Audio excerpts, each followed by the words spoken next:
Hello, I'm Nick Park from Evangelical Alliance Ireland, and this is our weekly message. It's Friday, but Sunday's coming. All through the last 18 months of this pandemic, we at Evangelical Alliance Ireland have been trying to help and guide the church to appreciate, to understand the various outworkings of the different government restrictions that have been placed upon religious worship and upon the activities of churches. Now, thank God, it looks like we're drawing very near the end of having to do that. As from the 6th of September, we had a relaxation that church services could now operate at 50% of capacity. Obviously still face coverings and physical distancing in place, but nevertheless that has, for many of us, really enabled church services to have a very different feel to them. And I just want to say, from a personal point of view, that felt so good. It really has felt such a long time since we were able to worship in that kind of freedom. Not that we depend upon the permission of the state in order to worship, but we do all along. We've wanted to care for and protect the vulnerable. And we are now reaching a stage in how we deal with this virus that the health authorities and our health authorities in this country have been very cautious, more cautious than in most countries, but they're at the stage of saying now churches should be able to do this without worrying about causing harm to others or creating any kind of risk. Well, this week, on Monday just gone, there was a further relaxation as regarded not just church services, but other indoor activities in churches, because up to this point, the relaxation in regulations applied only to actual religious services. It didn't apply for any other kinds of meetings or conferences or gatherings. The fact that they were in a church was immaterial under the law. It was only church services that the relaxation had taken place. But as from Monday just gone, other activities, other indoor gatherings can take place now, and that includes in churches as well as everywhere else. Now, where we are not checking people's vaccination status, so that would be church events, would nearly all fall under that. What that means is this: that we can have indoor events now legally. There's no restriction on that. Now, we can seat people in pods of six people at a time, and there needs to be a substantial distance between each pod.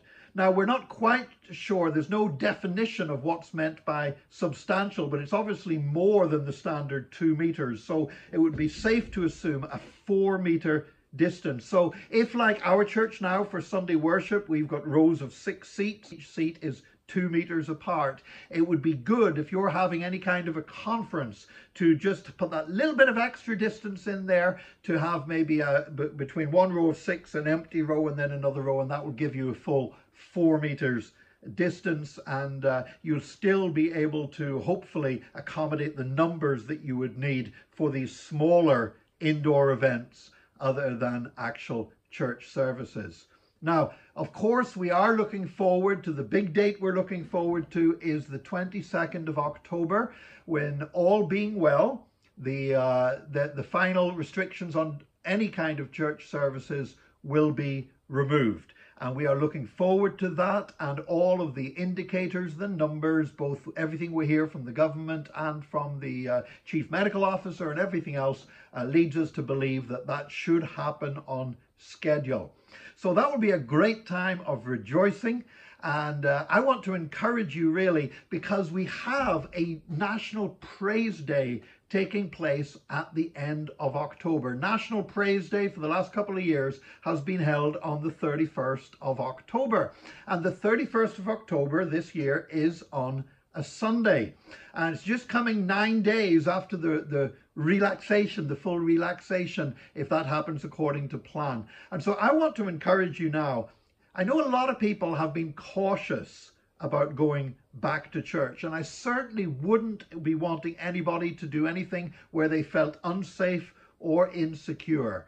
But I would suggest that given that the government feels we've reached a stage where we can relax these restrictions, and the Chief Medical Officer agrees with that, I would suggest that Sunday the 31st of October would be a great day, if you haven't already been back to a church service, to get back into church. It would be a great day to praise Jesus. Lift up your voice in praising his name. You know, churches all over this land, it's 31st of October is a day that has historically for many years been used to celebrate witchcraft and the occult and darkness. But the whole point of National Praise Day is to redeem a day and to make it a day devoted to the praise of God. And I would encourage church leaders all across this nation on the 31st of October, make a special emphasis on teaching about the power of praise, and make it a special emphasis to truly lift up praises to God all across our nation. I'm going to be taking part in it. I know many Christian leaders, I know many churches are going to be celebrating National Praise Day on the 31st of October, and I'd invite you to be a part of it as well. You're going to see more about it in social media. There's going to be teachings by various Christian leaders appearing online.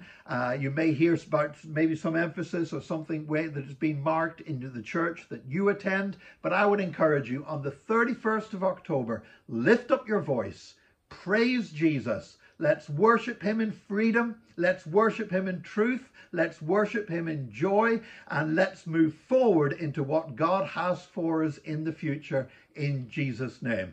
God bless you. May you have a wonderful day today. I pray that as you begin to see things continuing, improving in our nation, may you be in a place where you can worship with us on Sunday 31st of October. It's going to come up on us sooner than you think, and I can't wait. Why? Because it might be Friday, but Sunday's coming.